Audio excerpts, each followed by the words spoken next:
Hello, good evening, everyone. So, we'll start the class. I will share my screen, and one of you can unmute and let me know if I'm audible and if my screen is visible.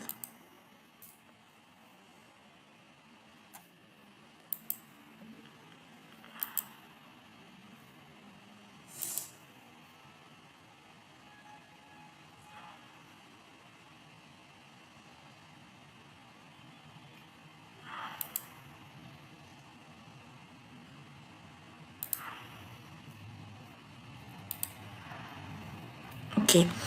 Can one of you unmute and let me know if my screen is visible and if I'm audible? Yes, visible and audible. Thank you. So, good evening, everyone. My name is Aishi, and I'm a PMRF research scholar from the Department of Chemistry, IIT Bombay. And this is the first live session for this course, RNA Biology. And basically, what we'll do in these live sessions is that we'll be discussing some previous year assignment questions. We'll not only discuss the answer to those questions, but we'll also try to understand the concept behind those questions, so it's easier for us to solve a similar type of other questions. And every week after the session, I will upload the slides on a Google Drive link, which will be sent to you, and I will upload the video recording of the class on YouTube, so you can come back to that later as well. Okay, so we'd like to keep this interactive. So if you have any doubt, you can just either write in the chat box or unmute and let me know. If I know the answer right now, I'll be able to help. If I don't, then I will look into it and let you know by next class. Okay, so I will just start today's session. So we'll go to the first question for today. So a ribosome is, these are the options: DNA component, ribonucleic acid, ribozyme, and peptide nucleic acid complex. What do you think is the correct answer? So I'll wait for 2-3 minutes. You guys can try answering these questions. This question, then we'll move ahead.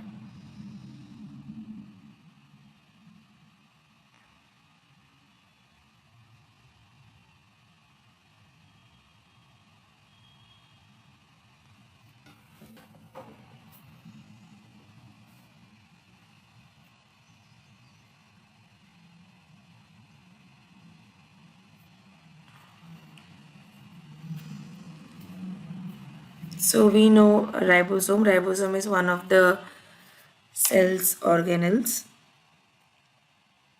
right? And these are basically macromolecular machines found within all the cells that perform biological protein synthesis. That's the main work. Messenger RNA translation. So whatever information is encoded in the DNA of our cells, that is basically converted to mRNA, messenger RNA, which comes outside the nucleus, and then ribosome is an organelle that helps in protein synthesis based on the information in those mRNA. Okay, so what they do is that they link amino acids together in the order specified by the codons of mRNA molecules to form polypeptide chains. And ribosomes consist of two major components, the small and the large ribosomal subunits. And each subunit consists of one or more ribosomal RNA molecules and many ribosomal proteins, right? And the ribosomes and associated molecules are also known as the translational apparatus. Okay. So anybody would like to answer the question? I'll wait for 1-2 minutes. Then I'll move ahead to the discussion. It's a peptide nucleic acid complex. Yeah, I understand why you would say that. Yeah. So it is a peptide nucleic acid complex. I won't disagree to it because we know that it's made up of both RNA molecules and so I'll talk a little bit in detail. So we know that the sequence of DNA that encodes the sequence of the amino acids in a protein is transcribed into a messenger RNA chain. And then ribosomes bind to the messenger RNA molecules and use the RNA sequence of nucleotides to determine the sequence of amino acids that they need to generate a protein.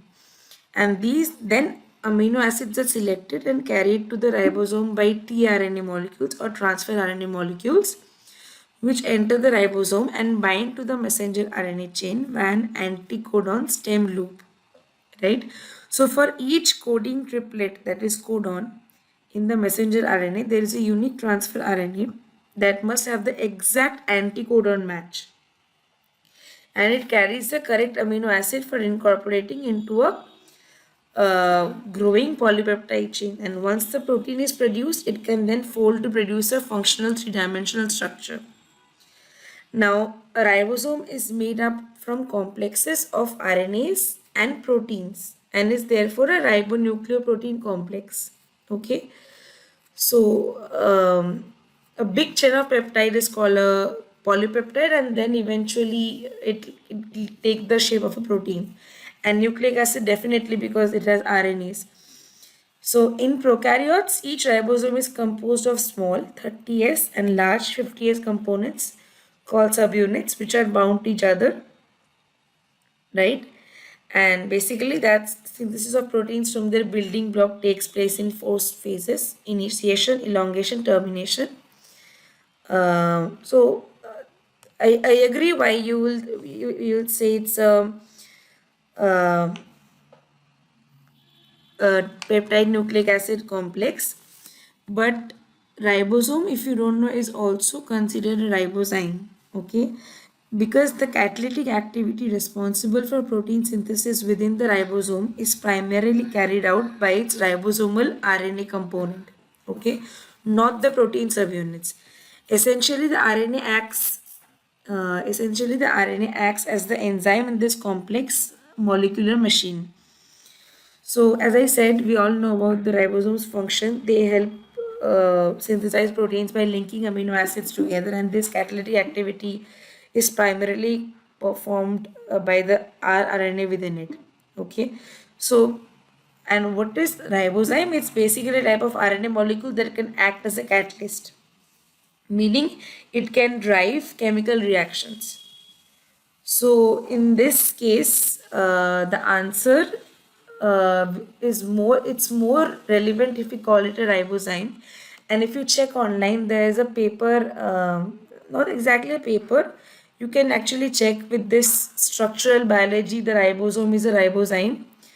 It's there, you can read the abstract of that. So the abstract basically says that the ribosomes, which are the cellular factories that manufacture proteins, contain both RNA and protein, but exactly how all of the different ribosomal components contribute to proteins is still not clear. Okay, but then we know that there was a Nobel Prize won between three Nobel laureates, Adayona Thomas Check, if I'm not wrong, and obviously Professor Venki Ramakrishnan. And it basically explains in its perspective atomic resolution of the structure of the large ribosomal subunit as predicted by those that were convinced of a prebiotic RNA world. So you can check out that abstract as well. So even though it is agreed, it can be called a peptide nucleic acid complex, but it's more relevant to call it a ribozyme. Okay, so this is basically the structure of a ribosome, and how was it named, who saw it first, and all of this. If we talk about that, we'll talk about the size and shape. The ribosomes are spherical spheroid structures with diameter of 150 to 250 angstrom around. Okay, and in prokaryotic cells, we know in prokaryotic cells are much less developed than eukaryotic cells. Even the nucleus is not a proper nucleus, like the DNA is in the form of a nucleoid, right? We don't have membrane covering the DNA and all of that, so it's a much uh, undeveloped, not as much developed as a eukaryotic cell.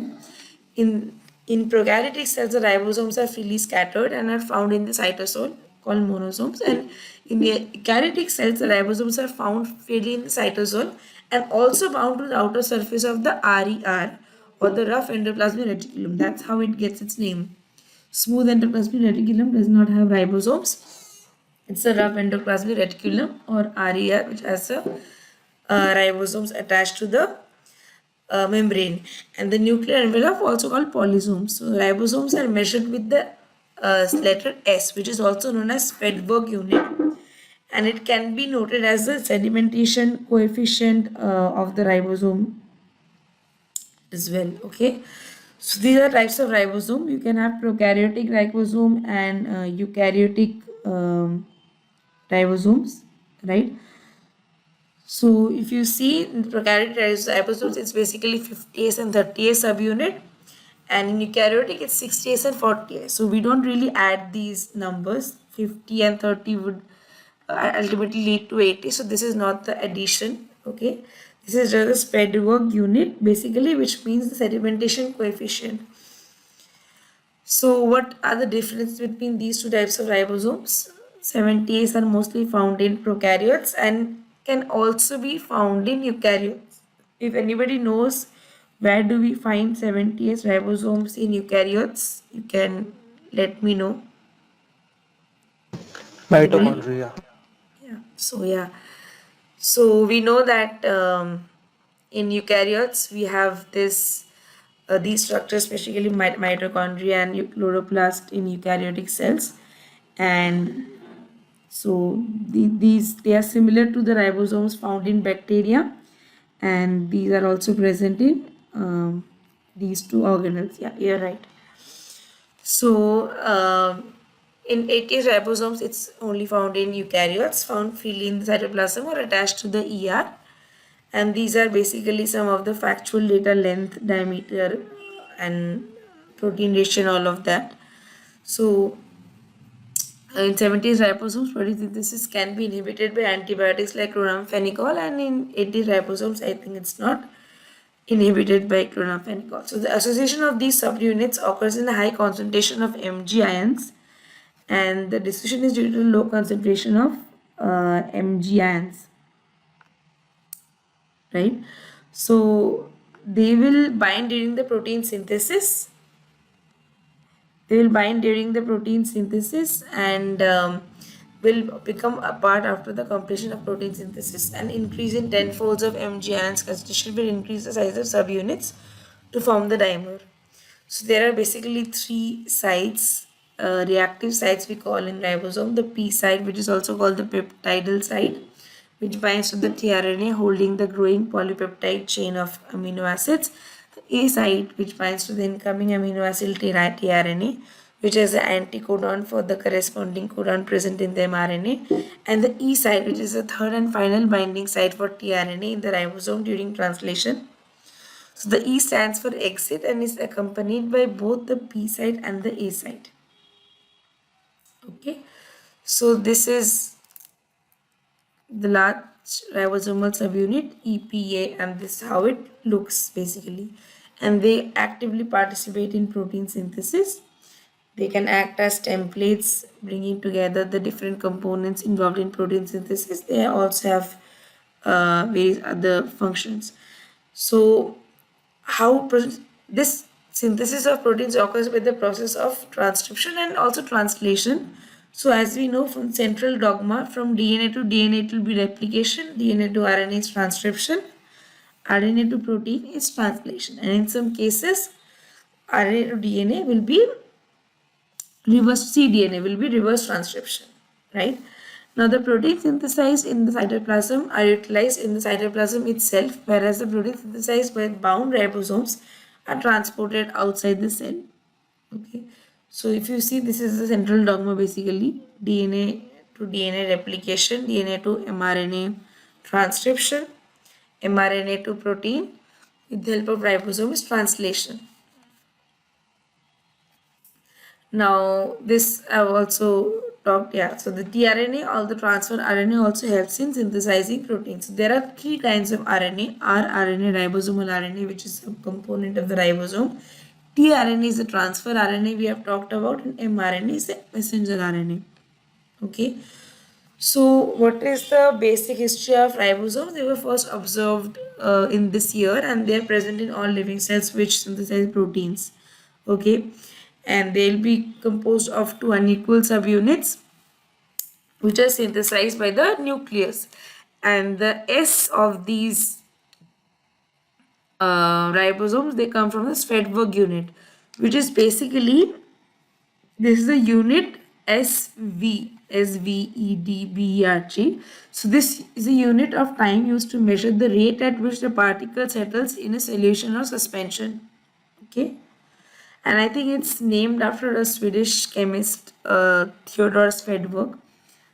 So how it works? So it basically measures how quickly it will settle in a solution or suspension under the influence of a centrifuge's gravitational field, right? So it is the unit is a measure of time defined as exactly 10 to the power minus 13 seconds, and it's used to indirectly measure the size of a particle based on sedimentation rate.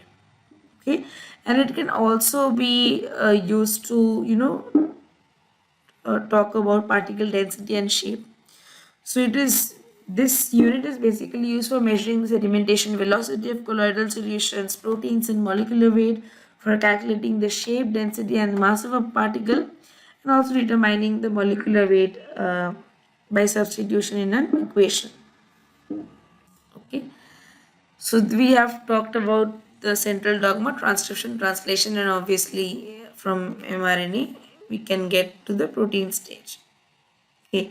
But as you know, if DNA cannot leave the nucleus, how can it get the instructions out to make the proteins needed to survive? That's where the mRNA comes in.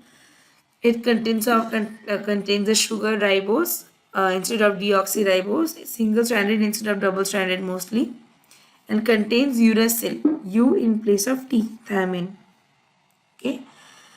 So, comparison of DNA RNA, three main differences: deoxyribose, and this is ribose sugar.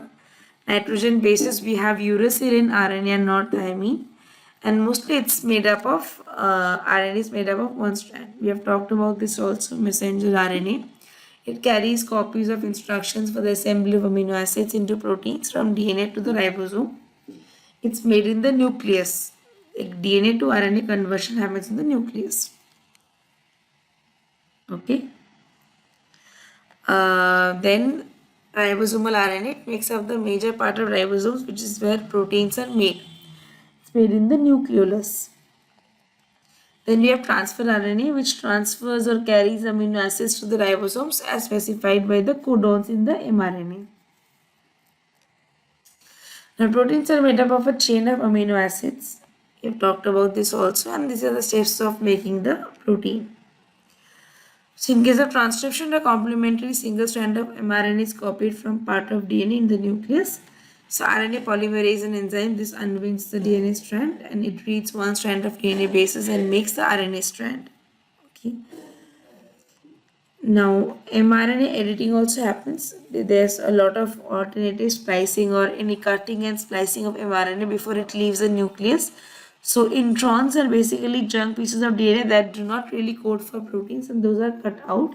Where exons, which is the good DNA, means it is coding for a particular protein, they stay and get expressed. So introns are removed and exons are spliced together. And this edited mRNA is sent out of the nucleus to the ribosome. Now over 98% of the human genome is non-coding DNA, which is intron. Okay. Now step 2 will be translation. So every 3 bases on mRNA presents a code for an amino acid, which is codon. And amino acids are abbreviated using these terminologies. If you know the 1-letter code and the 3-letter code for amino acid, that will be helpful. So we have a codon chart, and this only works for mRNA codons. Then we'll have translation, which is basically translating the RNA into mRNA codons into a protein, which basically ribosomes help in. That's why it's called the protein synthesizing factory of the cell.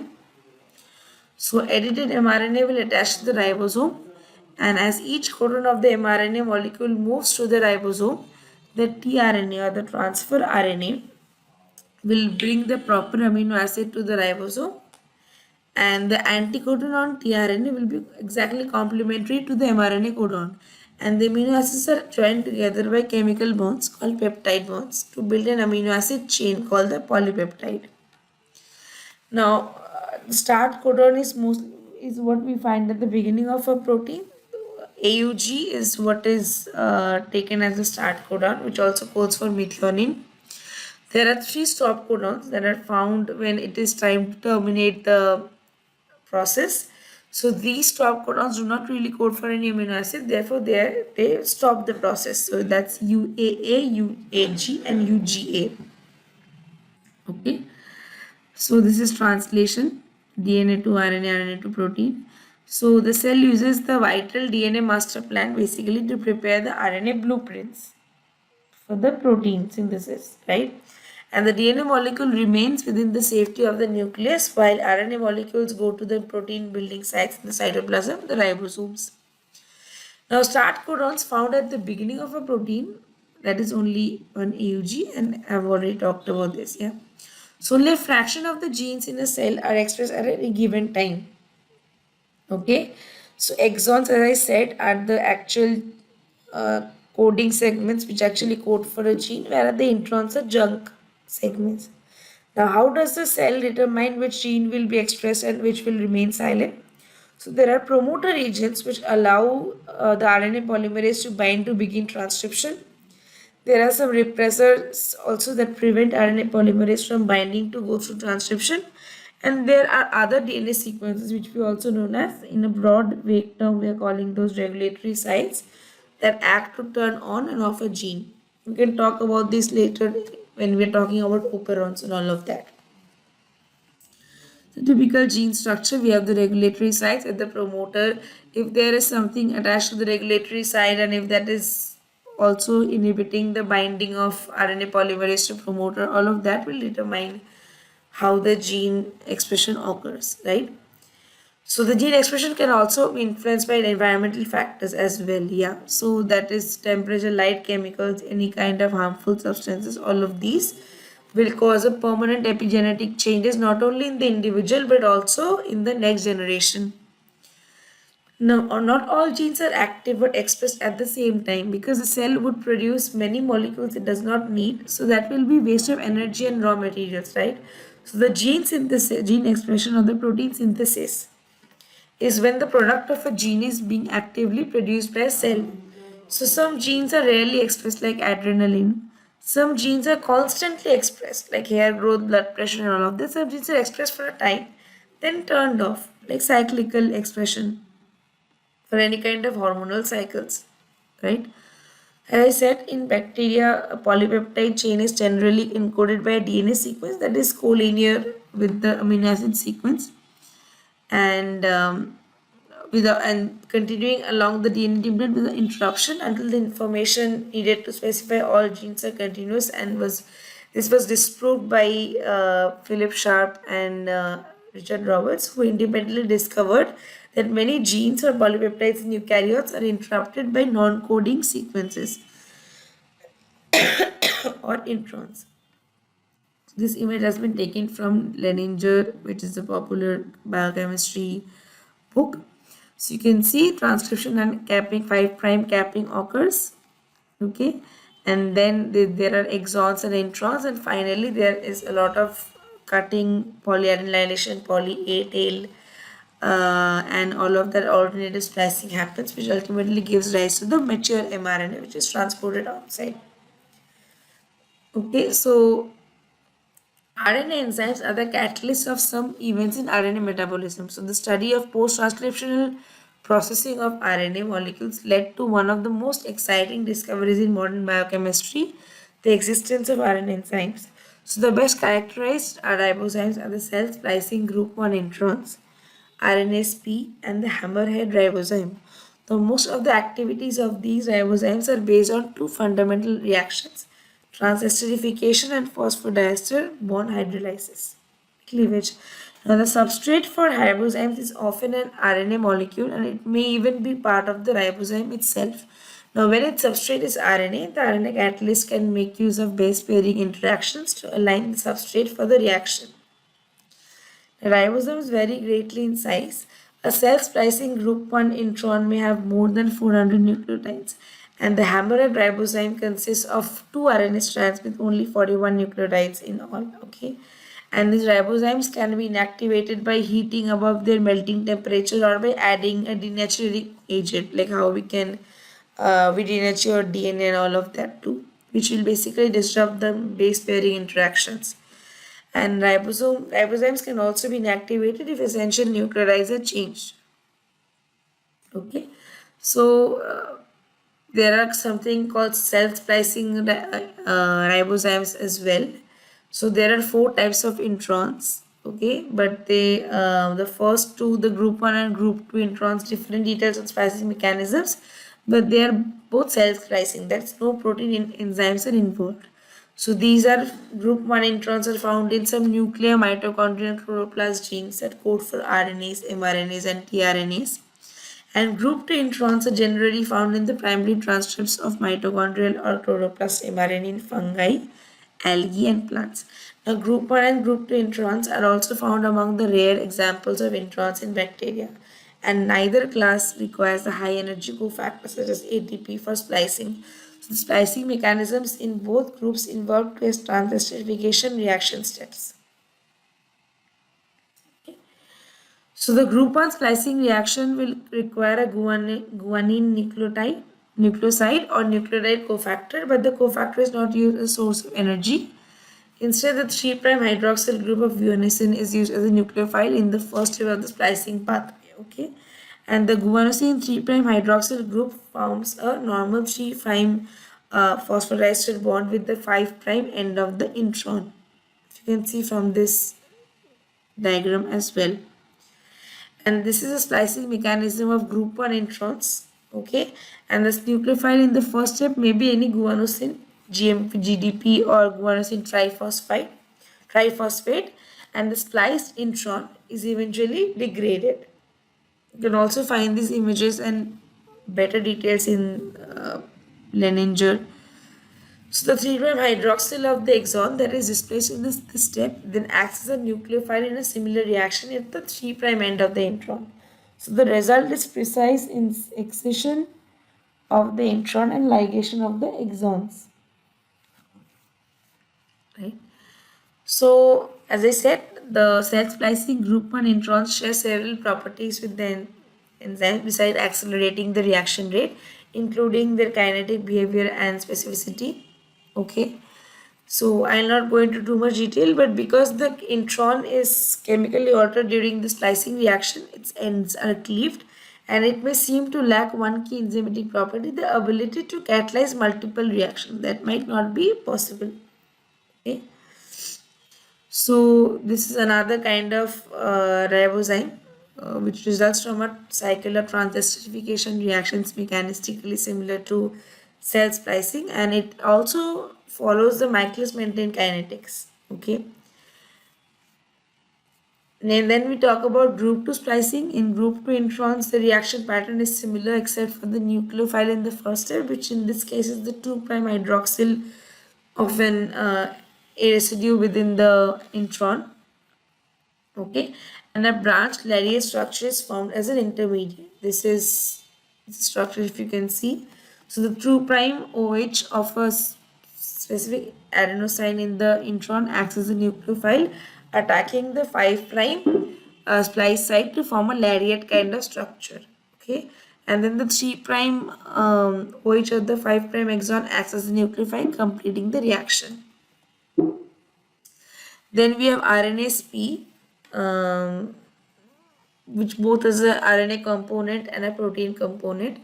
So these two people discover that under some conditions the M1 RNA alone is capable of catalysis, leaving tRNA precursors at the correct position, and the protein component apparently serves to stabilize the RNA or facilitate its function in vivo. So the RNA-sp ribosome recognizes the three-dimensional shape of its pre-tRNA substrate along with the CCA sequence. Okay, and thus can cleave the 5' leader from the diverse tRNAs. This is RNA-sp. Okay, so this is the possible secondary structure of the M1 RNA component of the enzyme. RNAsP have E. coli with many hairpins. So RNAs, if you can see, these are all hairpins. So RNAsP, which is also contains a protein component, functions in processing of transfer RNAs. Okay, not go into this details. So these are all the references. You can check out these books, especially Leninger, Watts, and all of these books. We have talked about the ribosome structure and that it's a complex molecular machine needed to make proteins and all of that, where it is found, what happens with structure in prokaryotes and eukaryotes, all of that. So the mass unit of ribosomes are their Spedberg units, which are based on how rapidly the subunits settle to the bottom of the test tubes under the centripetal force of a centrifuge. So prokaryotes have 70 ribosomes, while eukaryotes have 80 ribosomes. And the structure and function of ribosomes more or less similar in both the systems. Okay, and in the late 1960s, Masayasu Nomura and colleagues demonstrated that both ribosomal subunits can be broken down into their RNA and protein components, then reconstituted in vitro. So the RNA and proteins spontaneously reassemble to form 30S or 50S subunits, nearly identical in structure and activity to native subunits. As I was saying, so the first high resolution structures of bacterial ribosomal subunits was explained by Thomas Seitz, Arayonath, Venki Ramakrishnan, Harry Nolan, and various others, but these three people were given the Nobel Prize. So they elucidated that the ribosomal subunits are huge RNA molecules and the traditional focus on the protein components of the ribosomes was shifted. Okay, so in the 50S subunit, the 5S and the 23S are RNAs from the structural code. The proteins are secondary elements in the complex decorating the surface basically, and there's no protein within the 18 angstrom of the active site for peptide 1 formation. So the high resolution structure confirms that the ribosome is the ribozyme. Okay, and in addition to this insight, that the detailed structures of the ribosome and its subunits provide into the mechanism of protein synthesis. They have stimulated a new look at the evolution of life, right? So these three people are the Yunath, Thomas Essex, and our very own Venkatraman Ramakrishnan. So they were rewarded the Nobel Prize for mapping the ribosome. Okay, and one of the cell's most complex machineries. So if you can go back and read their Nobel lectures, that's very fascinating, and you can actually find out how all three of them came to similar conclusions based on their different works, and how the publishing of this data was actually a huge race, because whoever did that was a hot topic at that time, and whoever would have published it earlier would have probably been a potential recipient of the Nobel Prize. So you can actually go back and read. There's a book by Professor Venki Ramakrishnan also. I think it's called The Gene Machine. So you can go and read that also. It's very fascinating. Okay, so the bacterial ribosome is complex with the combined molecular weight of all this. We have gone through all these details. Okay, so this is ribosomal subunits that are identified by their S-Swedberg values. And we have talked about these, that how they have three sites for association with respect to tRNA.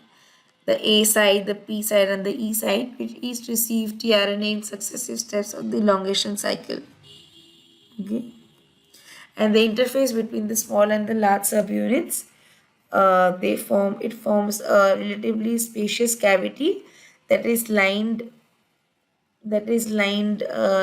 almost exclusively by RNA, and the surfaces of the two subunits that face one another contain the binding sites for the mRNA and the incoming tRNAs, and thus are of key importance for the function of the ribozyme.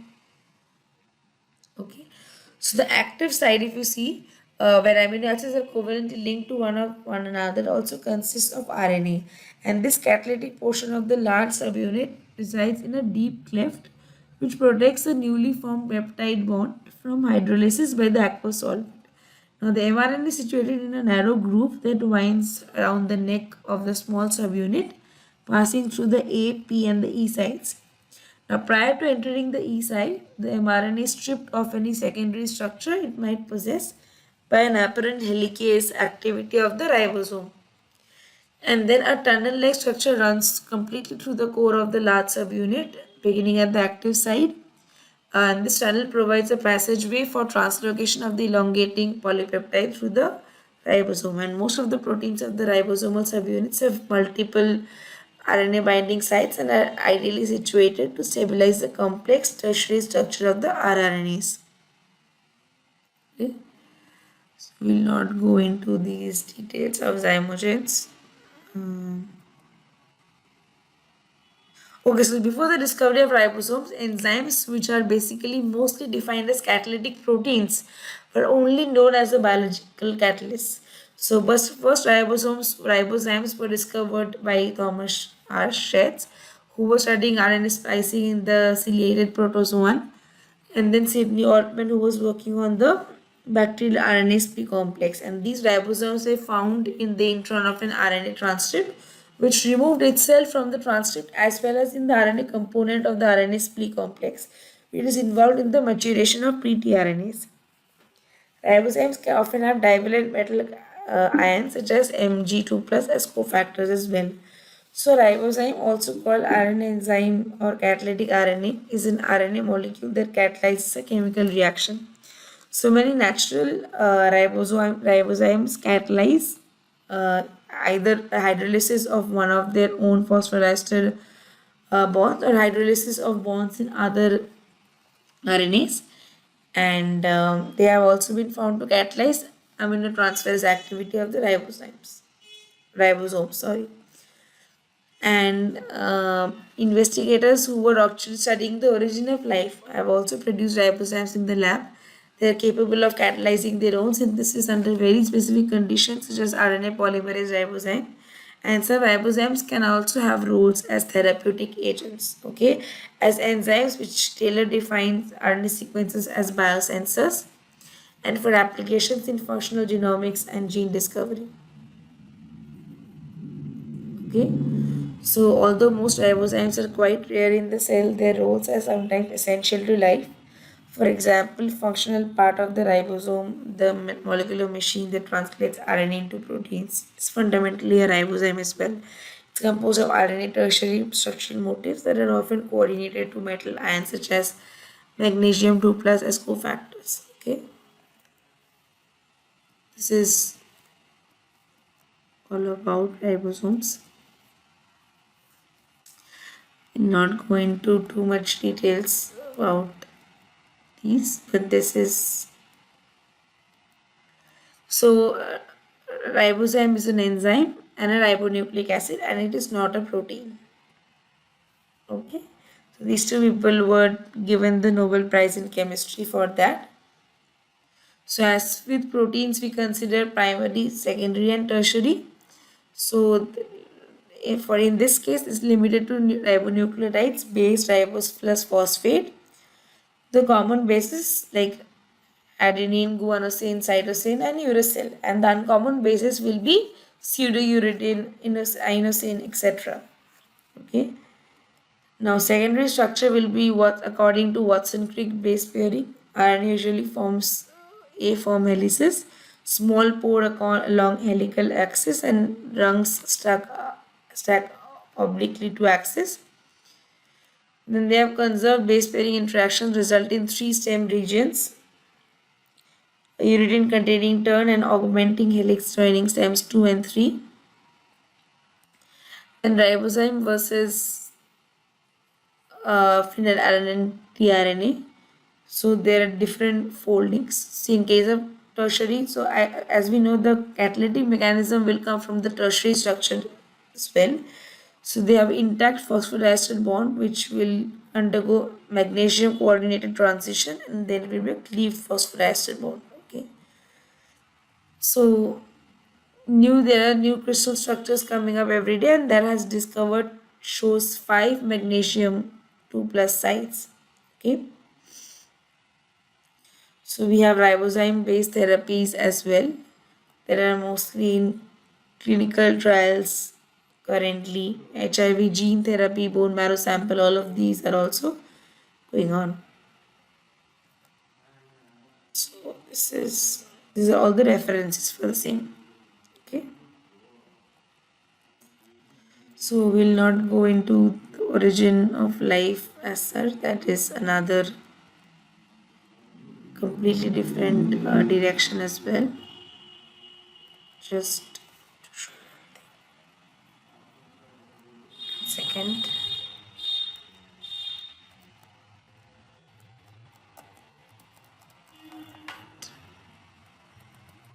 Yeah. So just one thing, we'll talk about the RNA world hypothesis, which basically proposes that catalytic RNA molecules were a transitional form between non-living and matter and earliest cells.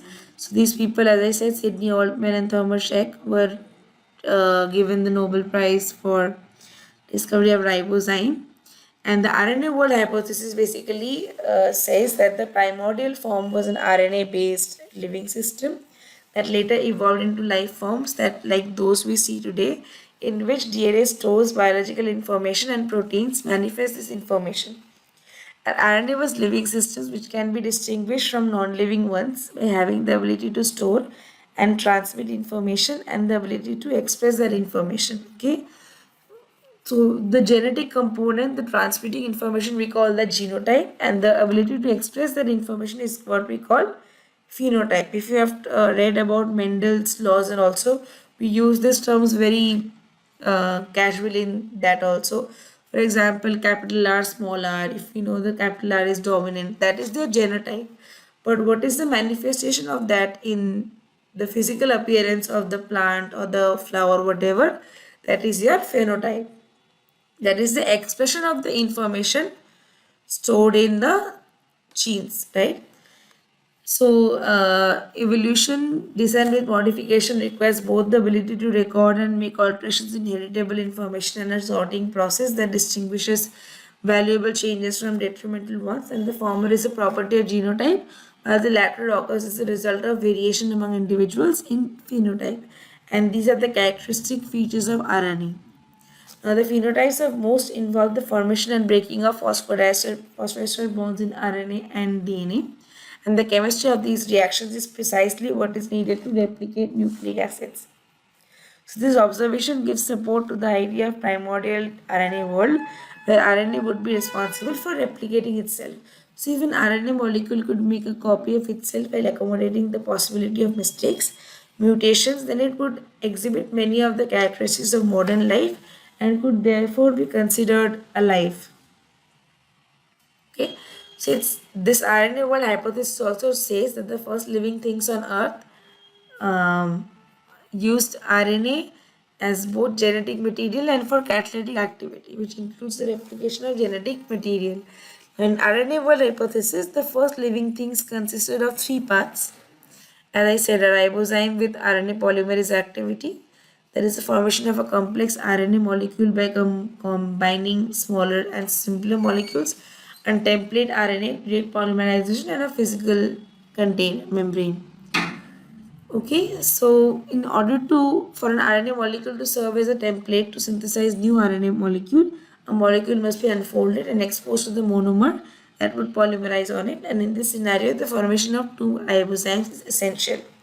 So container is also needed to keep together genetic material and the molecule it encodes. Without this, the material would diffuse away and not interact. Okay, to summarize, in the RNA world hypothesis, our very first ancestors started life as 2 RNA molecules within a lipid membrane. The nucleotide monomers then leaked into the membrane and polymerized into new copies of ribozymes. And this process continued, generating more RNA molecules and leading to increased molecular weight within the lipid membrane. So, the RNA world hypothesis proposes that catalytic RNA molecules were a transitional form between non living matter and the earliest cells. Okay. So the RNA world hypothesis is based on this realization that RNA can possess both a genotype and a phenotype. Okay.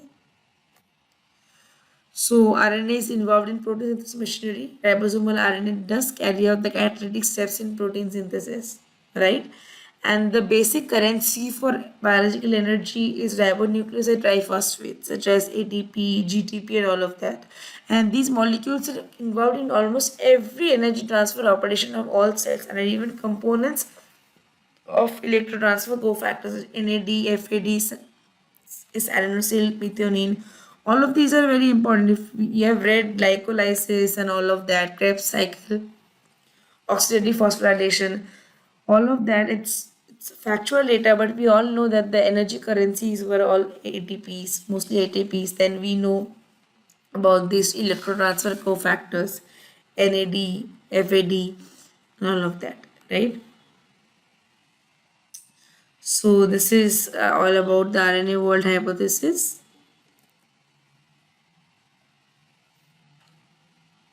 So I will not go too much into it.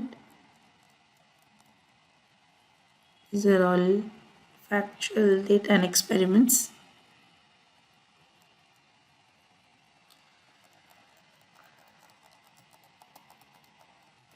All of these don't need. I will anyway share the slides. If you want to go through it, you can just go. So in this case, a ribosome is actually a ribozyme, correct? And that is what is the basic basis of the Nobel Prize that was given to these people.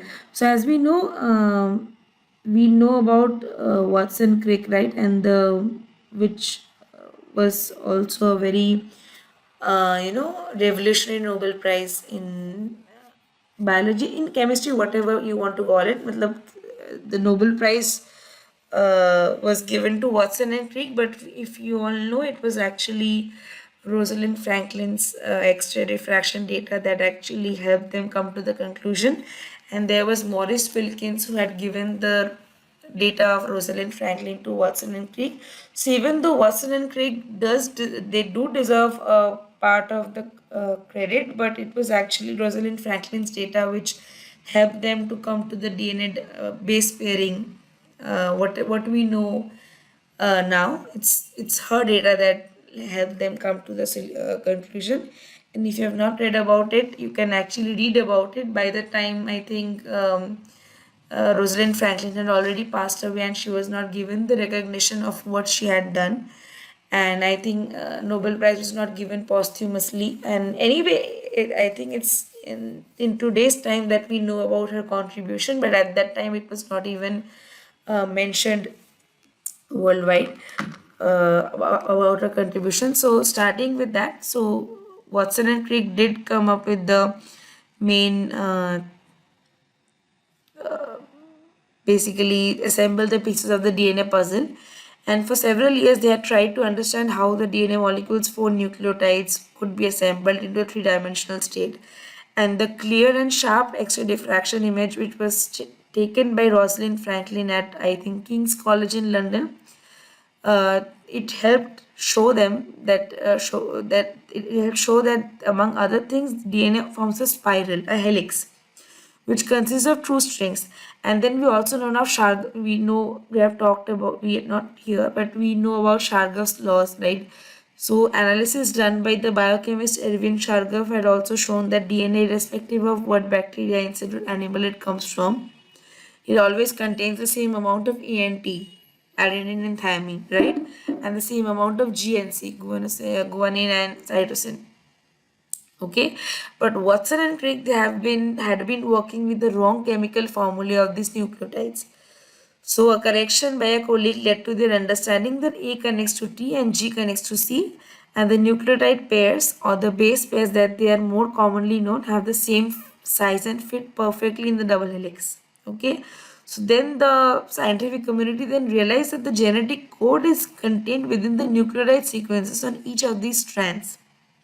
Okay, but they realize the sequence of nucleotides controls the sequences of amino acids and in proteins, but the question remains how. Okay.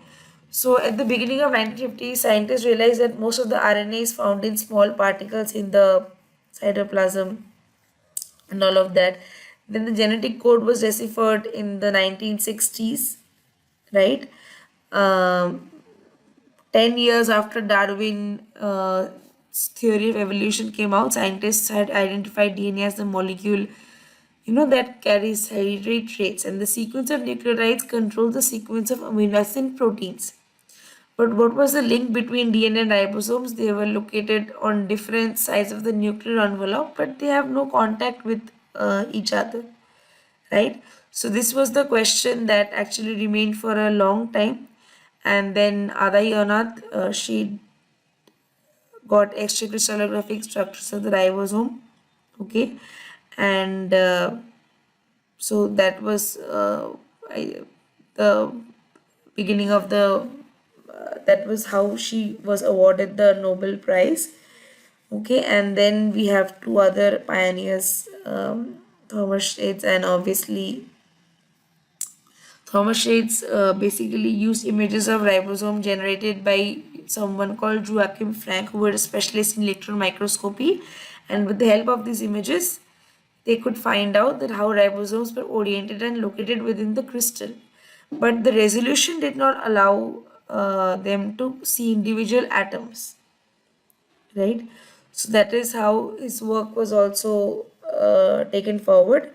Then Adayonath and Venki Ramakrishnan obtained the structure of small subunit from, I think, Thermus thermophilus, and it was possible to map ribosome functionality at the most basic atomic level, right?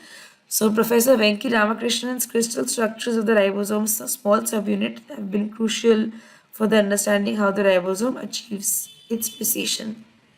Okay, so you can just go through it. I'll not be able to say in much detail, but you can actually go through the Nobel lecture. It's very fascinating. So a ribosome is not a DNA component. It's not only a ribonucleic acid. We have protein components as well. It is not exactly a peptide nucleic acid complex, even though I understand where it comes from, but it is a ribozyme.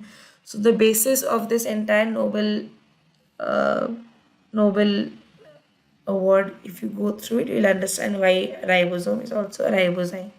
Okay. So this is the answer to this question. We'll wait 1 or 2 minutes here and then we'll move on to the next question for today.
anyone has any doubt, we can talk now, or I'll move on to the next question in 1 or 2 minutes.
Okay, so if nobody has any question, I'll move to the next question for today. And you can try answering the question. I'll wait for 2 minutes, and if not, we'll go ahead with the discussion. Okay, 1 second, 1 second. Yeah. So nitrogenous base can be formed from, what do you think is the correct answer?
Okay, so the answer is HCl. If you don't know, any nitrogen is base, specifically adenine can be formed from HCl, which is hydrogen cyanide, through a series of chemical reactions, particularly under conditions considered prebiotic, that is the early earth conditions, right? Where HCl can polymerize and rearrange to form the basic structure of adenine. And this process is the key concept in the study of the origin of life.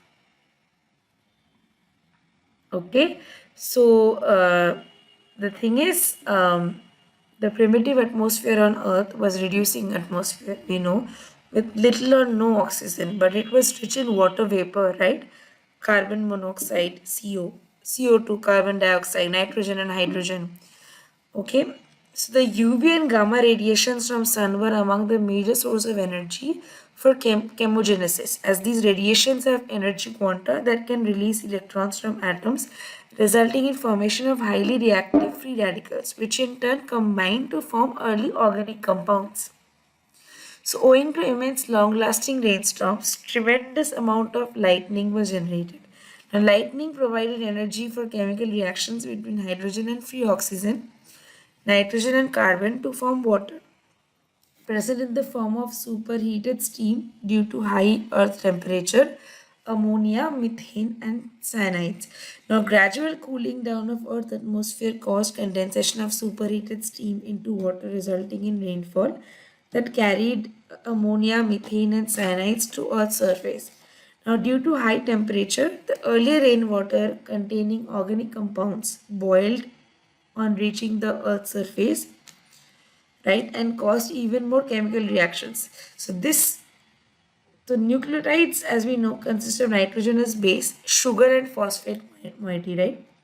So nitrogenous bases are supposed to be formed by condensation reaction of hydrogen cyanide or HCN in the presence of heat or irradiation, and it was followed by the formation of purine sugar phosphate and pyrimidine sugar phosphate compounds that serve as a monomer for nucleic acid formation. So formation of complex organic compounds like purines and pyrimidines from simpler inorganic compounds and primitive gases, as well as evolution of differential mechanism of formation of purines, is still a mystery. But anyway, that is what hydrogen cyanide is all about. Okay, so you can get papers also online, hydrogen cyanide in and nitrogen rich atmospheres of rocky exoplanets and all of that. So we know about the atomic components of DNA and RNA: carbon, hydrogen, oxygen, phosphorus, right? This is a periodic table. So the molecular components of DNA and RNA, the bases DNA and RNA will be adenine, cytosine, guanine, thymine, RNA for RNA, it's uracil. These are the structures. Now, the molecular components of DNA RNA are the sugar, the phosphate backbone, the deoxyribose pentose sugar. For RNA, it's the ribose sugar, which is also pentose sugar, and then the phosphate group. So, base plus sugar plus phosphate is known as the nucleotide, right? Now, nucleotide plus nucleotide will give rise to DNA RNA strand. That is what we know. And we know DNA is double stranded, right? So hydrogen bonds enable the DNA ladder. There are two hydrogen bonds between adenine and thymine, if I'm not wrong, right? And three hydrogen bonds between guanine and cytosine, right? GC and AT. And A always pairs with T and C always pairs with G. Sequence of one strand predicts the sequence of the other. So if we know the sequence of the template strand, we can figure out the template of the corresponding strand, right? And the DNA ladder spirals in a double helix. So there are 10 base pairs per turn in particular conformation of DNA. Each turn is 34 angstroms high. The helix is 24 angstroms wide, and the major groove is the wider of the grooves. There are two kinds of groove, the major groove and the minor groove. Now, replication relies on complementary base pairing. So, replication occurs before mitosis and meiosis. So, DNA replication is semi-conservative. DNA synthesized by DNA polymerase and DNA synthesized in the 5' to 3' direction. Okay. If you see, it is synthesized in the 5' to 3' leading strands. That this is the replication fork where basically it starts unwinding. But in this direction also it will be getting generated from 5' to 3'. This is a lagging strand, and we know about Okazaki fragments. In case of transcription, like replication, transcription relies on base pairing. Instead of DNA, RNA is made. RNA is synthesized by RNA polymerase tool. Okay. We also talked about this in the last question. RNA processing in eukaryotic cells, splicing out of introns, capping, 5' methyl cap, and 3' poly A tail, which is a polyadenylation and all of that. And we know about ribosomes. We talked a lot in the last question. Ribosomes make proteins from messages encoded in mRNA, and 3 nucleotide groups called codons encode 1 amino acid, that is the genetic code. We have talked about the genetic code also. You can find the genetic code online anywhere. So, summary of DNA, it's a complex macromolecule made up of several basic atomic components, encodes genes, the instructions needed to make RNA and proteins. It's a double helix. The complementary nature of the DNA helix permits its replication and transcription. It's transcribed into RNA. Summary of RNA is mRNA is the template for the production of proteins. The molecules that build and comprise structures and perform enzymatic reactions. tRNA is transfer RNA, enables the transfer of amino acids into a growing polypeptide chain. rRNA is ribosomal RNA. It is a component of protein producing ribosomes. DNA is deoxyribonucleic acid. It's usually double stranded and have double helix structure. It acts as genetic material in most of the organisms. It carries genetic information. Okay. Then DNA is an acidic substance present in the nucleus. It was shown by Frederick Meiser. He named it nuclein. Then we know about James Watson. We talked about it. They have the famous double helix model, and also they have talked about the semi-conservative mode of replication. Right? Scientific framework for the breakthrough was provided by other scientists including Linus Pauling, Rosalind Franklin, Morris Wilkins, Erwin Chargaff. Right? So as I said, Rosalind Franklin, we all need to know about her. Really, people who are in this field really need to understand her contribution to the biggest mystery known, which was one of the biggest mysteries known to us and now has been solved. So she worked in the same lab as Morris Wilkins. She studied X-ray diffraction to study the wet fibers of DNA, and apparently her notebook was given to Watson and Crick by Morris Wilkins. Okay. So that's how entire thing started. So she made marked advances in X-ray diffraction techniques with DNA, and the diffraction pattern she obtained suggested several structural features of DNA. It's a helical structure, it has more than one strand. There are 10 base pairs per complete turn, and all of that. It's Rosalind Franklin, Morris Wilkins. So DNA, we know about the three basic components. We have talked about all of this. Now the nitrogenous bases. So they are divided into two groups. Pyrimidines, which is a 6-member ring, like thymine, cytosine. Then the purine, which is a 6-member ring fused to a 5-member ring. Adenine, guanine. But these rings are not only made of carbon, right? So these are the nitrogenous bases of DNA. They have carbon, hydrogen, nitrogen, oxygen, all of that. Now, the nucleotides are formed by the condensation of a sugar, phosphate, and one of the four bases. Okay. So, base plus sugar is called nucleoside. Base plus sugar plus phosphate is known as nucleotide. You see the difference in the naming, the terminologies. Okay. So, this is called deoxyadenosine or adenine. This is called deoxyadenosine. This is deoxyadenosine monophosphate, deoxyadenosine diphosphate, deoxyadenosine triphosphate. Okay, the phosphates are attached here and base is always attached at the 1' end. So the nucleotides are linked to each other by covalent bonds called the phosphodiester linkages. So this is a chemical bond that involves sharing a pair of electrons between atoms in a molecule. We know about covalent bonds. So it is about the DNA double helix. It is made up of two polynucleotide chains, where the backbone is constituted by sugar phosphate and the bases project inside, right? And the two chains have antiparallel polarity. It means if one chain has the polarity 5 prime to 3 prime, the other chain will be anti-parallel, that is 3 prime to 5 prime.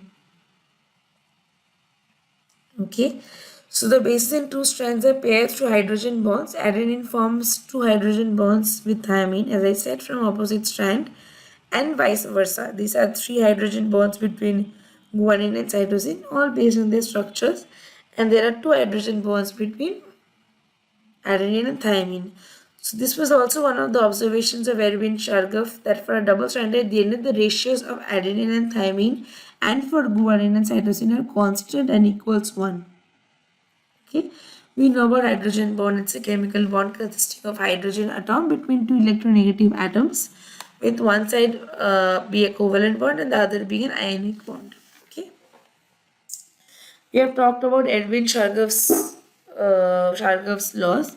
Basically, he is one of the known biochemists. It was known that DNA contained the four bases. He basically analyzed the base composition. Sorry,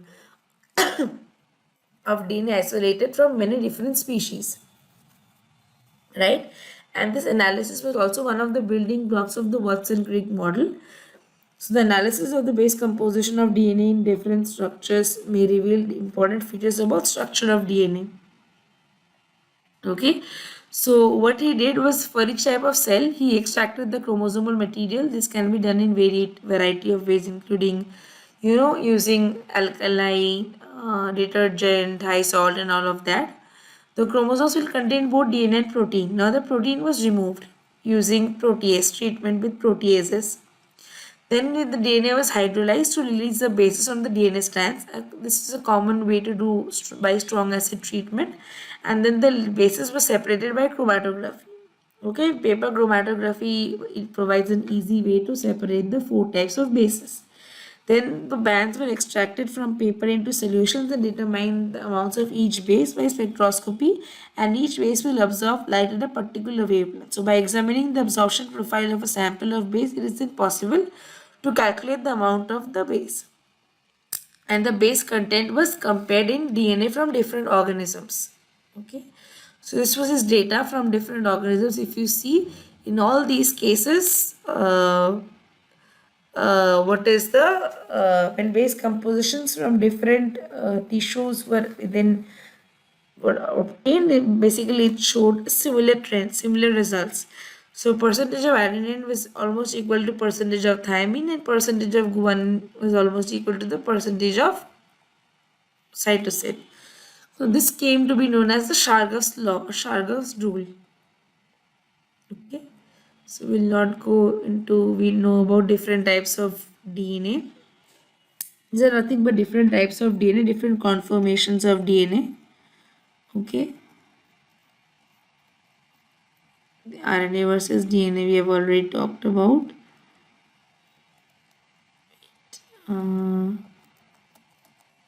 We'll directly move to the hydrogen.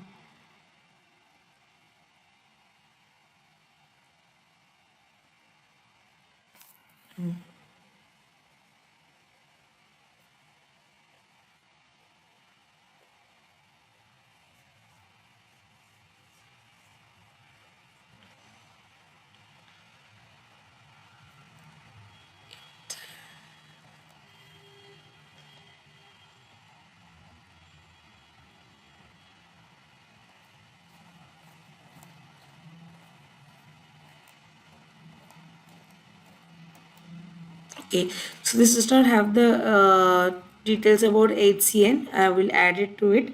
So basically, what is HCN? That is hydrogen cyanide. It can be formed in a nitrogen dominated atmosphere with a water at vapor pressure, right? And so formation can occur by lightning shocks and impacts in UV photochemistry. So it's a key feedstock molecule for the production of building blocks of life, what we know of today. So the formation of HCN is in a nitrogen-rich atmosphere requires first that the triple bond between N and N be broken, right? And then the atomic nitrogen can find a carbon atom. And these two tasks can be accomplished via photochemistry. such as lightning impacts or volcanism. And the key requirements for producing appreciable amounts of hydrogen cyanide are the free availability of nitrogen and a local carbon to oxygen ratio greater than or equal to 1. Okay, so hydrogen cyanide can be formed and destroyed on rocky exoplanets with Earth-like nitrogen content and surface water inventories. Okay, so it is known that it was a key molecule in for prebiotic photochemistry, right? So HCN is a precursor molecule to amino acids via Strecker synthesis, where HCN is reacted with ammonia and an aldehyde to form various amino acids. Okay, and for this reason has been invoked as a mechanism for generating the amino acid glycine in the Miller-Urey experiment. So the structure of nucleobase adenine, which is C5H5N5, is effectively 5 connected HCN molecules, right? So HCN adenine can be formed by HCN reacting with its conjugate base and polymerizing, followed by photochemical rearrangement of the resulting HCN tetramer and further HCN polymerization. Okay, so basically you can read about this in paper also. HCN can also be produced photochemically by interaction of the atmospheric gas with energetic particles. Okay, so if you read papers regarding prebiotic chemistry, what was happening during the origin of life and all of that, you can find this out. Okay, so that was the answer for this question. HCN nitrogenous bases can be formed from HCN. Okay, so the HCN pentamer, which is basically adenine, was actually I think isolated in some experiments from an aqueous solution of ammonia and HCN in 1960. Okay, and although there are many variations of the reaction conditions, the mechanistic details are not yet completely explored. But 18 was one of the major things that existed and was a prebiotic precursor and is produced by appreciable amounts like by the action of electric discharges and simulated primitive atmospheres. Okay, and it's one of the most abundant biochemical molecules and was at that point of time during prebiotic world. And so there are many scientists who worked on it, and there are still some questions to be answered that are still getting explored. So you can read this paper called it came out in PNAS journal. It was I think it was titled Chemical Evolution Mechanism of Adenine under Prebiotic Conditions and all of that. You can just go through the paper once. You might get most of your answers. Okay. So we'll move on. This is the answer of this question. It will be HCN or hydrogen cyanide. So if you have any questions, you can ask me now, or we can move on to the next question in a few minutes.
There are no questions, doubts regarding this question. We can move on to the next question for today.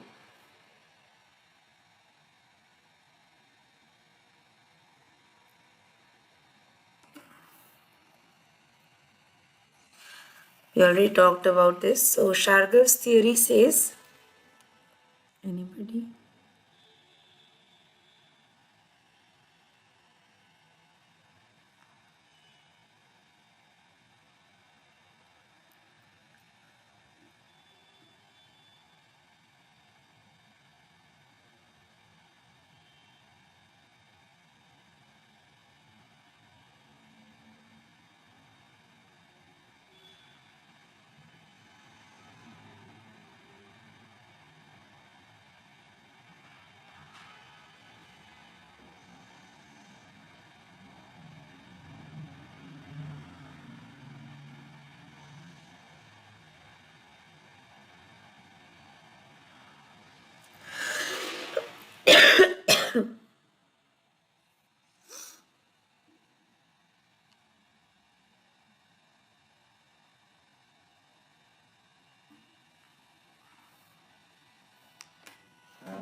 Okay, if we talk about Shargav's theory, it's obviously G equal to C, guanine and cytosine. A is not equal to U.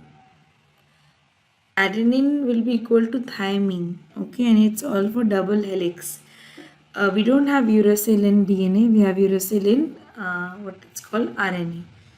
Adenine will not be equal to guanine for sure. C will not be equal to T. So G equal to C is equal. A is right.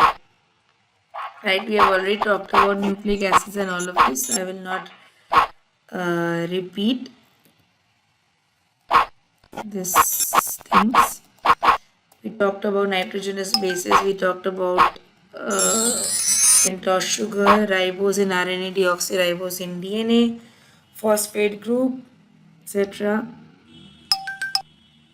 Okay.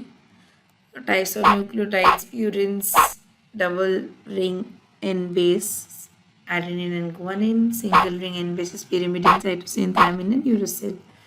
So the backbone is the sugar to phosphate bond, phosphodiester bond. Then You have new base added to sugar of previous base. Polymer grows in one direction and bases hang off the sugar phosphate backbone. Tangling bases, why is this important and all of that.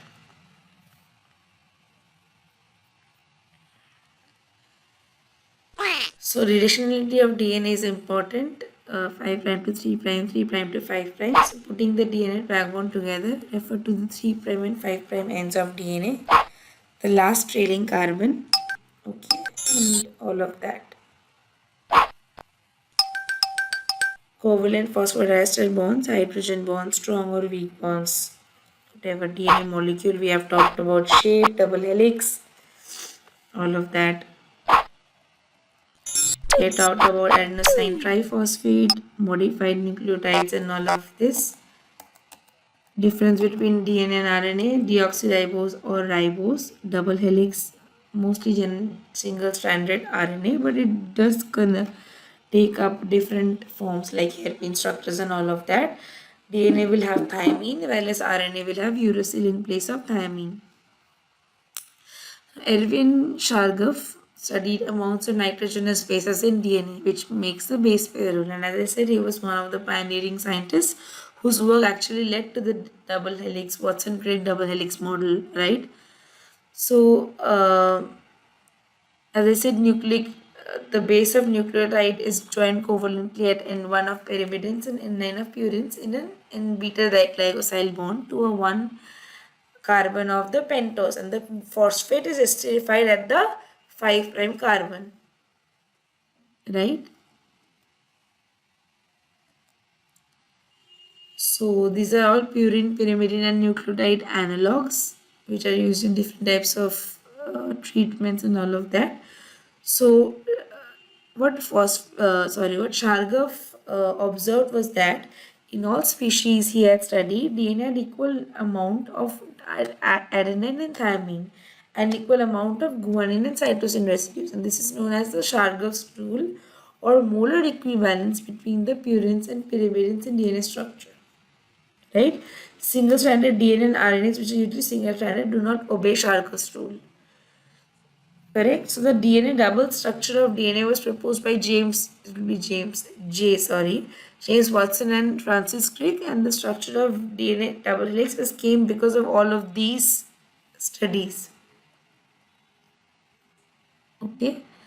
So we know about the features of the Watson-Crick model of DNA. So we don't need to repeat that. So it's a right-handed double helix. It consists of two polydeoxyribonucleotide chains as strands twisted about on each other on a common axis. The two strands are anti-parallel. That is, one strand runs in the 5 prime to 3 prime direction, while the other strand runs from 3 prime to 5 prime direction. And this is comparable to two parallel adjacent roads carrying traffic, in opposite direction and all that. The width, pitch, and all of that is given. Each strand of DNA has a hydrophilic deoxyribose phosphate backbone, 3 prime to 5 prime phosphodiester bonds on the outside of the molecule, while the hydrophobic bases are stacked inside or the core. The two polynucleotide chains are not identical but complementary to each other due to base pairing. The two strands are held together by hydrogen bonds formed by complementary base pairs, and the AT pair has two hydrogen while GC pair has three hydrogen bonds, and the GC is stronger by about 50% than of AT.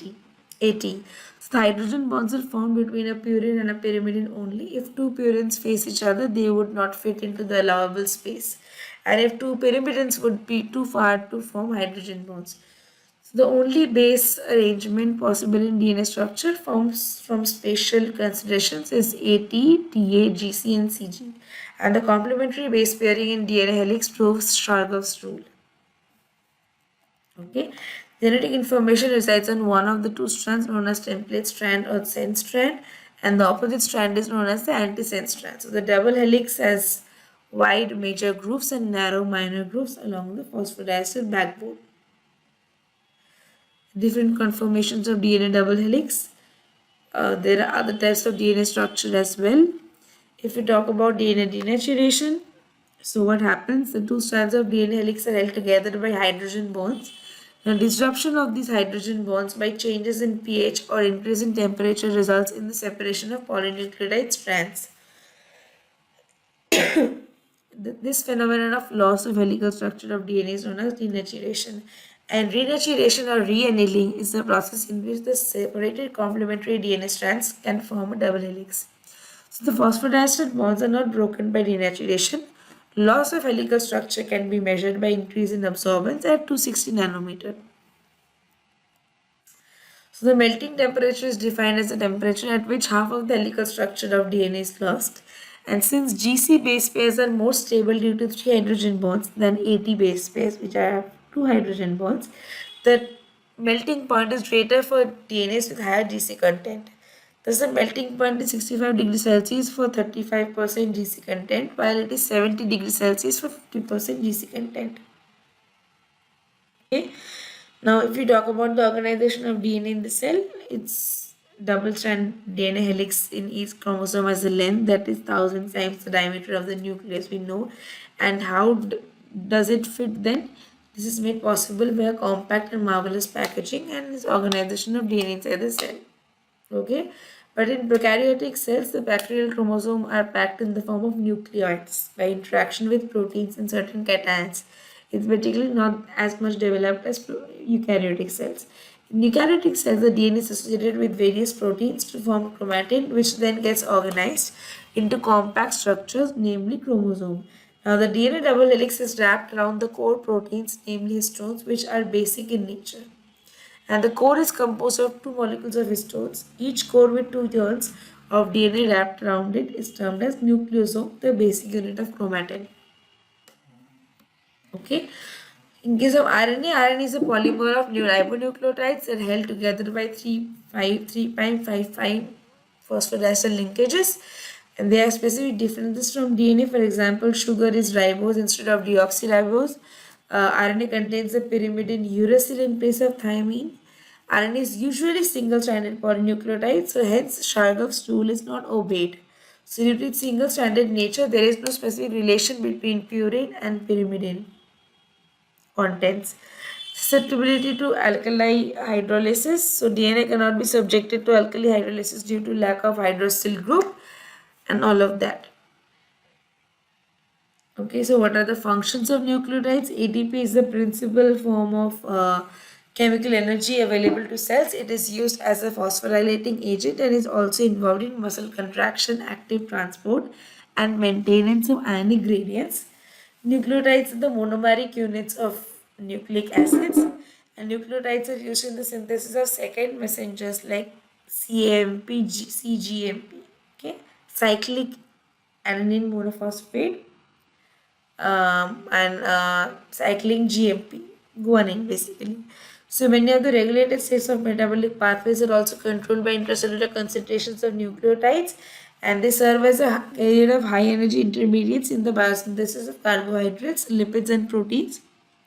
So GTP is involved in the synthesis of glucose, gluconeogenesis. GTP is involved in the oxidation of alpha ketoglutarate acid to succinyl-CoA to form GTP.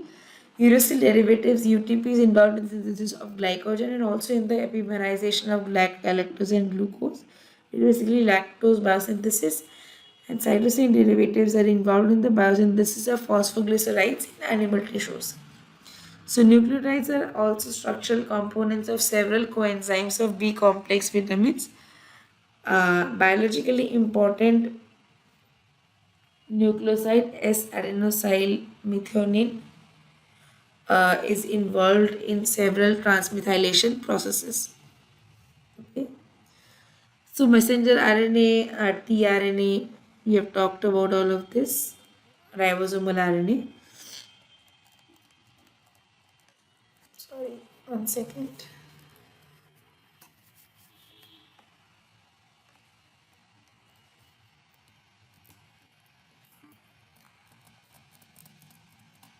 Okay, 1 second, my laptop is.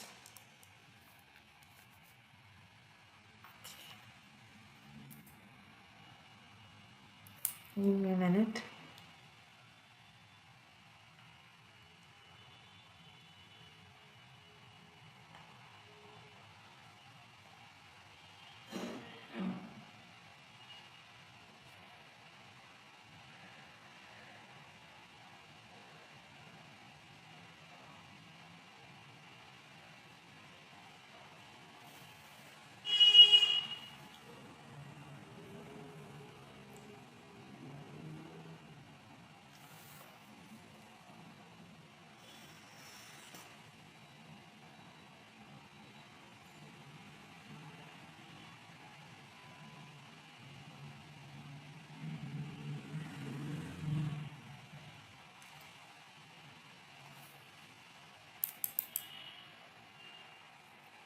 Give me a minute.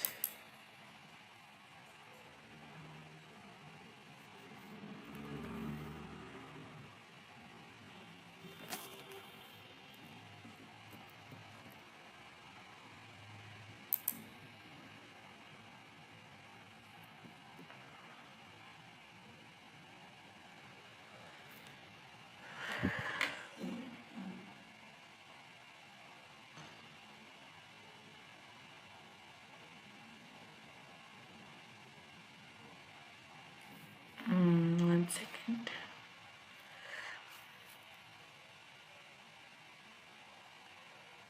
Okay, you guys have been writing in the chat box. I didn't know that. Yes, it will be GC. U is not there in DNA, right?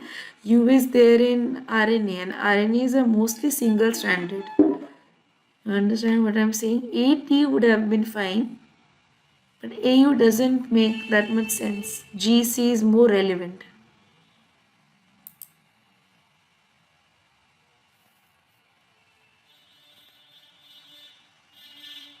One second, my PowerPoint is.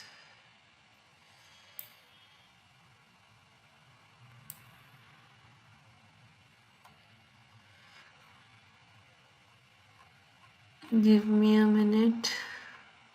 Sorry for the inconvenience. Just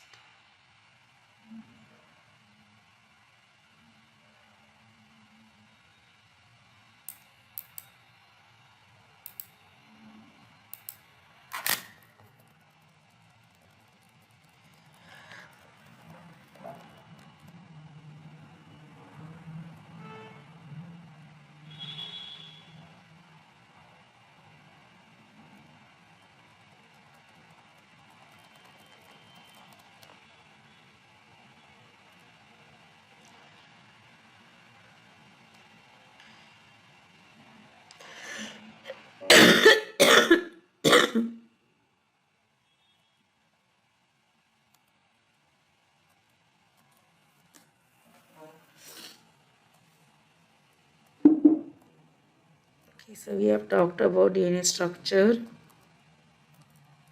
ATGC.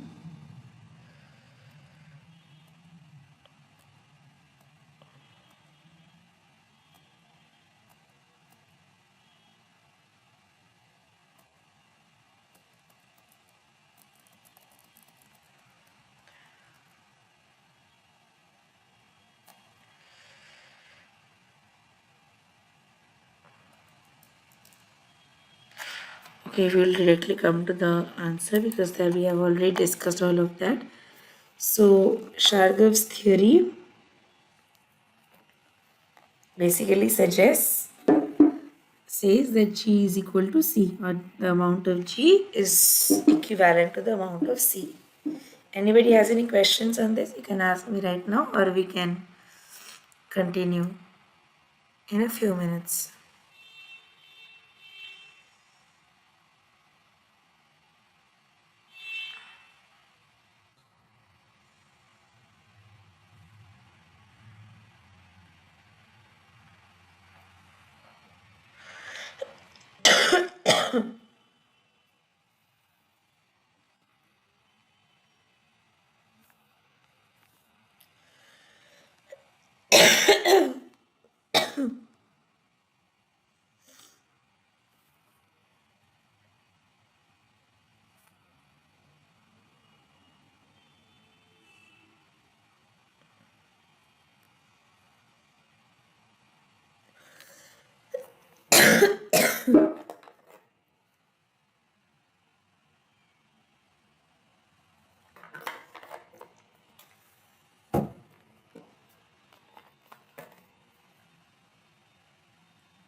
Okay, so the answer is solid of series G is equivalent to C. Okay, so any other question you have now?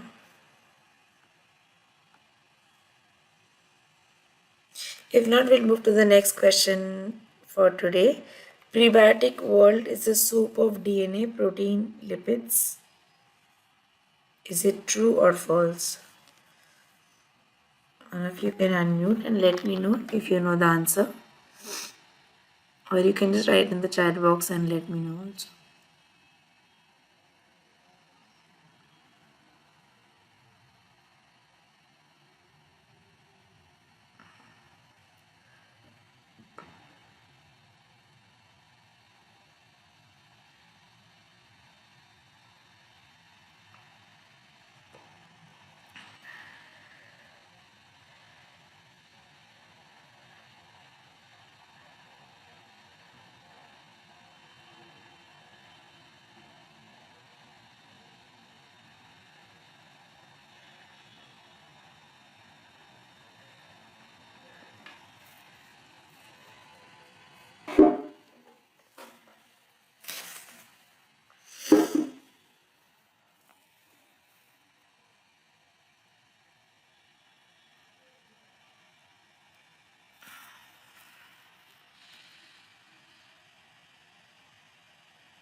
Okay, so prebiotic soup is this statement is false. It was not a prebiotic world is not a soup of DNA, protein, and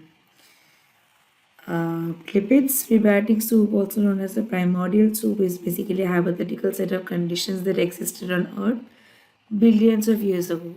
So, what was it's basically a key part of the theory of how life originated on Earth, right? So, when did life happen? Quite early in Earth's history. Cannot pinpoint time, but basically narrow down a time period with three lines of evidence. Okay. When did life begin? Microfossils dating to 3.5 billion years ago. Difficult to differentiate from mineral structures, and also the carbon dating. All of that might help in figuring out the origin of life. DNA can be used as a living fossil. The more alike the DNA sequence between species, the more recent the divergence and extinction of their common ancestor.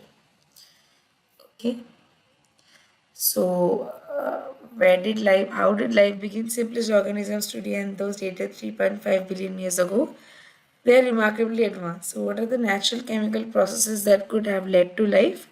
Life began under chemical conditions of early Earth. Life did not migrate to Earth. Okay. In 1920, scientists hypothesized that the chemicals in the early atmosphere, fueled by sunlight, would spontaneously create organic molecules. Then we have the Miller-Urey experiment, which basically was a first flask partially filled with water and heated to produce water vapor. Water vapor was moved to a second flask where methane and ammonia vapor was also added atmosphere. Electric sparks, lightning in a second flask was energy source for chemical reactions. Then below second flask, water vapor cooled rain and recycled to first flask, which is the sea, and then result will be turned brown with amino acids and other complex organic molecules. This is a Miller-Urey experiment. Now, different mixture of variations of gases have been tried for the Miller-Urey experiment to basically represent atmosphere. Different energy sources such as UV for sunlight, and all of them produce amino acids and complex organic molecules. Not as much as the original experiment, but must be there more sources of organic material, right? So chemical reactions in atmosphere would be more likely. Organic material brought by impacts, such as chemical analysis of comets and carbonaceous chondrites, show that they have organic molecules. Then heat from undersea volcano can also fuel chemical reactions between water and minerals. So these organic molecules are the building blocks of life and low probability of forming life even if repeated several times. So intermediate steps of high probability are necessary. Okay, so if we work backward from what we have today, DNA's double strand is complicated. RNA is an obvious candidate, more simpler than DNA. It also can store hereditary information. It can serve as a template for replication, and there are also fewer steps to produce the backbone structure. Okay, but the problem is that RNA and DNA require enzymes to replicate. So in 1980s, as we talked about in the last question, RNAs might catalyze their own own replication instead of other enzymes. So early Earth was probably an RNA world. Okay, and on early Earth, short strands of RNA-like molecules were produced spontaneously, partially or completely, and these RNA-like molecules that could replicate faster and with less errors soon dominated the population. So the copying errors introduced mutations, ensuring the production of many variations of successful molecules, and this allowed molecular evolution to continue. Okay, so RNA world might have given way to DNA world. DNA is less prone to copying errors. It is more flexible hereditary material. It is more stable. It is complicated but still stable. RNA has kept some of its original functions. So the organic soup was too dilute to favor the creation of complex organic molecules. So lab experiment with possible solution is when hot sand, clay or rock is placed in a dilute organic solution, complex molecules self-assemble. Right?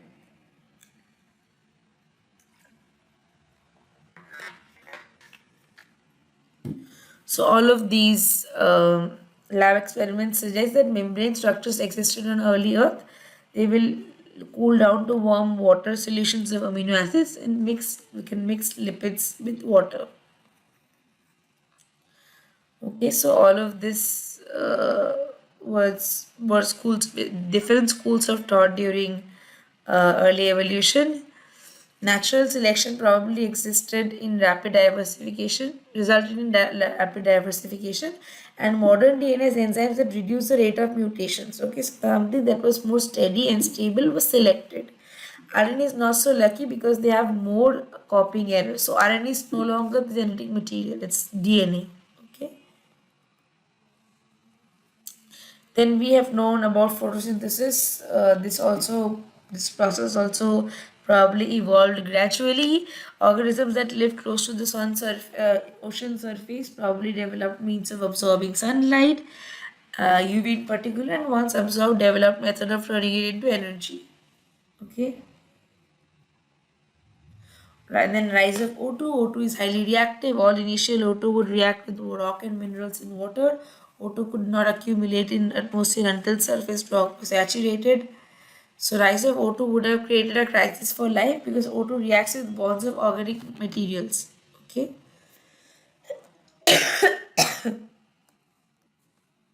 All of this mass extinctions and primate evolution, emergence of humans. Will not go into too much detail of the history.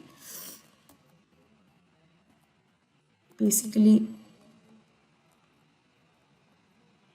the Urey-Miller experiment is important. The tubes were filled with methane, hydrogen, and ammonia, no free oxygen. Electric sparks were sent through the mixture, and the result was a water was heated in the flask, and the result was a interesting dark sludge. And within 7 days, with many of the simple organic chemicals from which life is made, amino acids will make proteins, nucleic acids will make nucleotides will make DNA, phospholipids can make the cell membranes. So making the raw material of life is relatively easy when there's no free oxygen.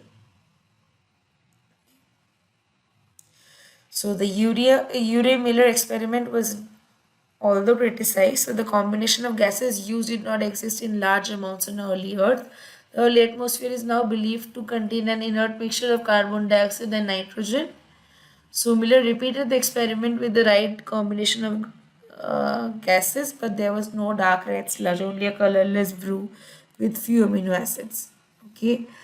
Then a chemist from UCSD discovered that Miller's experiment did not work because nitrites were also produced and they quickly destroyed the nearby amino acids. So nitrites made the environment acidic, preventing the formation of amino acids. Okay, so he observed that the early earth also contained iron and carbonate minerals. So these minerals should be able to neutralize the nitrites and acids. So they added chemicals to the experiment to duplicate these functions and still obtained a colorless brew but full of amino acids this time.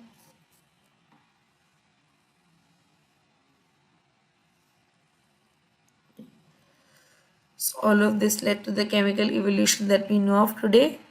Then the emergence of membranes, genetic code, breakthrough of it by breakthrough revolutionary science by uh, deciphering the double helix DNA model. We have talked about Chargas law. We have talked about RNA being a ribozyme. Not go into much detail. You can go through all of this in this PPT when I do it, upload it. So basically coming back to the question that we started with, prebiotic world is a soup of DNA, protein and lipids. So no, that is not the truth. That is completely false, because the mixture of inorganic and organic compounds with water on the primitive earth was known as the prebiotic or the primordial soup, and there life originated and the first forms of life were able to use the organic molecules to survive and reproduce, right? So anybody has any question, doubt regarding this question, we can take it today now.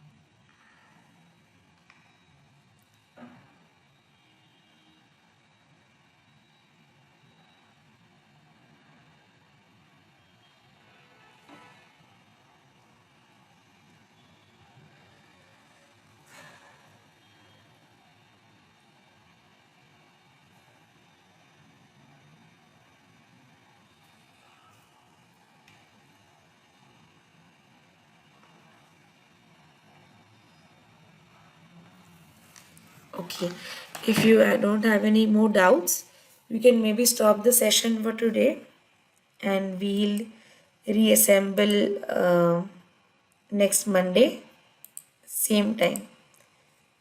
Okay, I will upload the video on YouTube and I'll upload the PPT as well. Can take a look through it and maybe we can reassemble in the next session, next Monday, 7 to 9. Okay. Okay, so we'll stop the session for today. Thank you so much, everyone. Thank you.